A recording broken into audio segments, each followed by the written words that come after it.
الحمد لله نحمده ونستعينه ونستغفره ونعوذ بالله من شرور أنفسنا ومن سيئات أعمالنا من يهده الله فلا مضل له ومن يضلله فلا هادي له اما بعد۔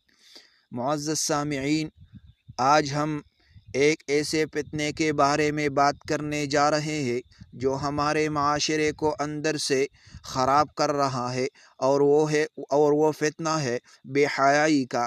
قرآن و حدیث کی روشنی میں اگر ہم دیکھیں تو حیا کو ایمان کا حصہ قرار دیا گیا ہے۔ نبی کریم صلی اللہ علیہ وآلہ وسلم نے فرمایا، الحیاء شعبۃ من الایمان، حیا ایمان کی ایک شاخص ہے۔ بے حیائی کا مطلب کیا ہے؟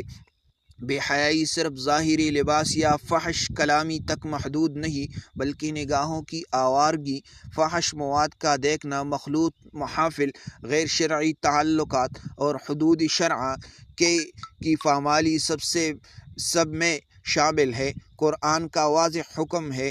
اللہ تعالیٰ فرماتے ہیں، قُل لِّلْمُؤْمِنِينَ يَغُضُّوا مِنْ أَبْصَارِهِمْ وَيَحْفَظُوا فُرُوجَهُمْ ذَلِكَ أَزْكَىٰ لَهُمْ إِنَّ اللَّهَ خَبِيرٌ بِمَا يَصْنَعُونَ۔ مومن مردوں سے کہہ دو کہ اپنی نگاہیں نیچے رکھے اور اپنی شرمگاہوں کی حفاظت کرے، یہی ان کے لیے پاکیزگی ہے۔ یقیناً اللہ کو ان کاموں کی خبر ہے۔ آج کا المیہ، آج سوشل میڈیا، فلمیں، ڈرامے، موبائل فون کے ذریعے فحاشی و عریانی ہر ہاتھ میں پہنچ چکی ہے۔ پیشن کے نام پر حیا کو پامال کیا جا رہا ہے۔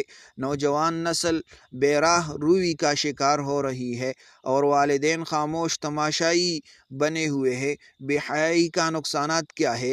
ایمان کی کمزوری، خاندانی نظام کی تباہی، معاشرتی انتشار، اللہ کے عذاب کا نزول۔ نبی کریم صلی اللہ علیہ وسلم نے فرمایا، جب کسی قوم میں بے حیائی عام ہو جائے تو اللہ ان پر ایسی بیماریاں مسلط کر دیتا ہے جو ان سے پہلے لوگوں میں نہ تھے۔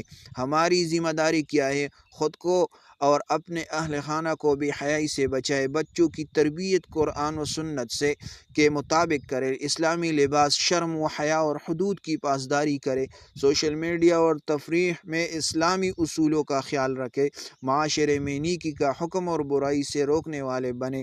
تو یہ تباہی ہے ہمارے لیے۔ یہ ویڈیو ہم ہر آدمی تک پہنچائے تاکہ وہ بھی بے حیائی سے بچ جائے اور دین اسلام کی طرف آ جائے۔ وما علینا الا البلاغ۔